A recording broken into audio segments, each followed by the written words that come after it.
We need to have a quiet word about resources in the corner of the room so no other department hears us. Everybody talks about resources these days, but most of what is said is rather vacuous, empty. So let's see what economics offers. When we think of our relationship to resources, we think that they can either be things we consume, food, clothing, ink and a pen, or things we can use to help us produce what we would like to consume. The spade in the shed that can dig the ground to plant potatoes, for instance. But when we look at the world around us, regardless of what we want, we are reviewing natural resources, material that is out there, and we could probably between us identify several useful resources that we see that could be used for something, such as fruit, herbs, wood for tools, stones for a path, grass to cut for hay, or compost water for drinking, for example. Our ancestors lived closer to nature than most of us do today, and they knew how to utilise much of the materials that we walk past and do not give a second thought to. We may have lost a lot of human capital or know-how there about what resources are useful. But when someone explains to us how we can use nettles, for instance, for cordage, or for string as it were, or for nettle teas which may help alleviate some health issues, that the plant has high vitamin C for general health and being high in nitrogen, it can also make a useful fertiliser for other plants. So there you go. We look, discount the material, and then learn and go, oh, that's interesting. Now that goes for many substances that are found naturally, from elements to minerals and compounds and plants and animals. These natural resources can become economic resources of use to us once we realise that they could be of use and we reach out to take them, dig them, pick them, mine them, drill for them and so on.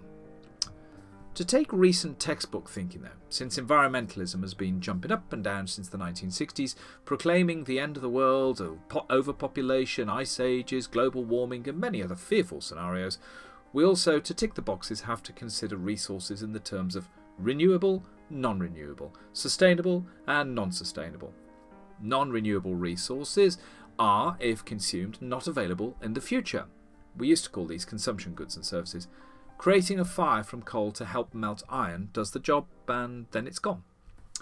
Renewable resources include such things as forests because they can be replaced, or astronauts' urine, which is also renewable. It's what they drink in space.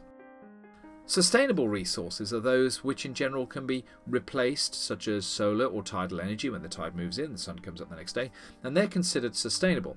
On the other hand, non-sustainable are resources that are being run down, and usually oil is mentioned here. Once a barrel of oil is used up, it cannot be replaced. Now for the first gripe. One textbook writer uses coal, oil, gold and copper for non-renewable resources. Well, that's strange because gold and copper are elements, and unless we vaporise them with nuclear power and split or fuse their atoms, they are renewable, they're recyclable. So those are strange examples to use. Gold is often recycled from jewellery to coin and back again as its value changes in the marketplace. Likewise with copper. Copper wires can be stripped for reuse. Plastic is not naturally or I should say voluntarily recycled well because of its low market value. So without government edicts, laws, legislation, regulations demanding that we conform, and with the use of subsidies to encourage us to recycle, regardless what happens to our recycling at the end of the day, we wouldn't do it. How we consider resources to be categorised as renewable, non-renewable, sustainable or not is governed, though, by our values concerning economic goods. And the reasons why we value anything is actually highly subjective. You love a house with a view. I love a quiet place. She loves the city. He loves the mountains.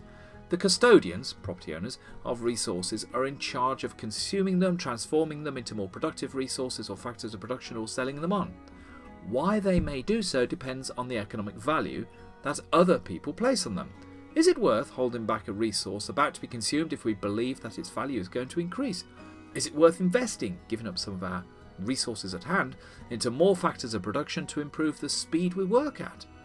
If a single rare earth element is being deep mined, and for all our knowledge about it is going to be completely mined forever, and that's it, once it's got out of this ground it's gone forever, its price will shoot up, encouraging entrepreneurs to shift to other materials to find substitutes or learn how to use the mineral more productively. This is economics, not emotional reactions to propaganda about losing resources. If a forest has a low value relative to building a housing estate, then the forest is cut down to make room for people. And before we jump up and down and moan about people taking over the planet and pushing all living things into oblivion, Consider that cities only take up 2% of the Earth's surface. Fly over northern Canada or similar areas and we see that the Earth is not overpopulated, unless you don't like people. When the value of wood and its derivatives increase, we find that people began to plant more trees, not just for aesthetic purposes or because the command economy authorities told them to, but because the value has increased relative to other stuff. Second gripe: resources do not disappear from planet Earth. Talk to a chemist or a physicist. They do not float off into space, for instance. They change form. Perhaps with given knowledge from something we know what to do with to something we currently do not know what to do with. We transform what we initially reject as useless into something else through creative entrepreneurial talent that sees the brass in the muck, the money in the pollution and waste. So when resources change form, say from being a wooden statue to being a pile of mineral ash and CO2 released, they become different stuff. We may look at the ash and consider how it could be used as a resource in other production, so fertiliser for example, or the CO2, and wonder how to capture it for other reactions. And trees, don't forget, love to photosynthesize. The notion that we are running out of resources is really not logical. We may be running out of ideas about what to do with used up materials, or we may spend millions as an economy on recycling to feel good about ourselves, but these are different matters, almost religious. Hey ho, economics is a thankless task. People may not want to hear the obvious. Now moving on to the next level of understanding. The concept of any resource implies a consideration of value. If there's no value, there is no resource. Go back to the nettles, those natural materials that generally have a negative value to us because they sting us. But when we learn what they can do, when we alter our perception of their value, then we turn our minds to the world around us and see that its stuff could be useful for us, offer us shelter, better ways of making or catching things, or some use to improving our work or living. Then we create the value in the resource or the material we're looking at.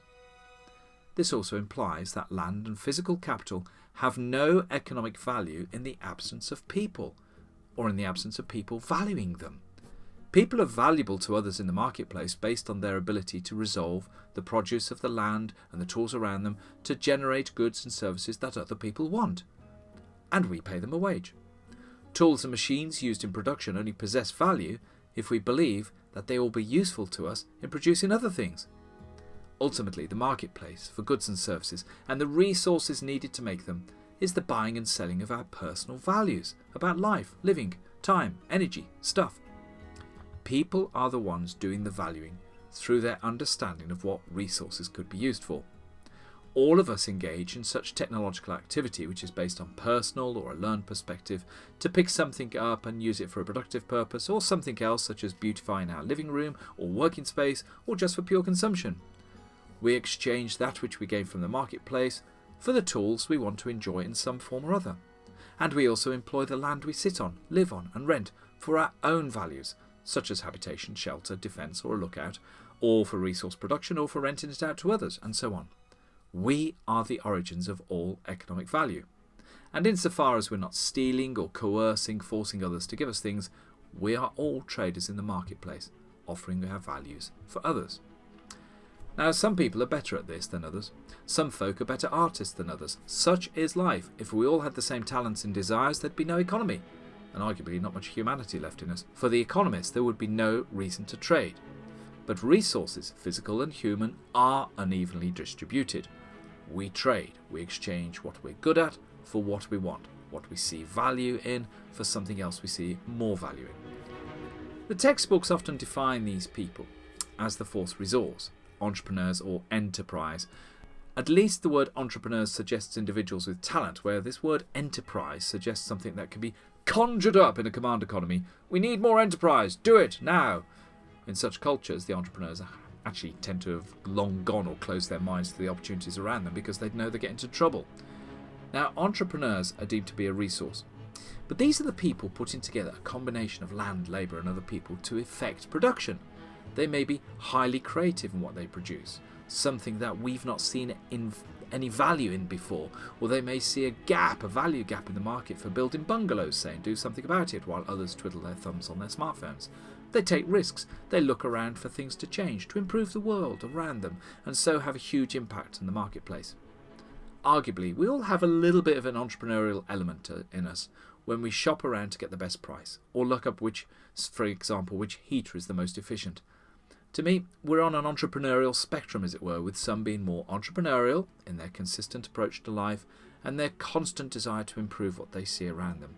They don't just accept the world, they want to change it, whether they're artists, engineers, writers, dancers, financial wizards, designers, or enjoy just helping other entrepreneurs get up and running with their business ideas. True capitalists, in that they put their capital, financial capital, into other people's ideas as a business. So, to sum up, resources are a human concept, based on the materials that we encounter around us. Such materials become a resource when we imagine that they can be of use to us in some form or other. A material that we can consume or use in production or in trade for other things that we desire. Materials change form and quality all the time with use, and that affects how we value them. Some become economically useless to us, but they may become valuable to other people. We may encounter an enormous amount of non-valued materials in our everyday life that one day someone may have an insight into how these materials could be valued, and hence they may become part of our production or consumption habits. In the meantime, we all interact in the markets to exchange our values, to live, to work, to produce, and of course, to have fun.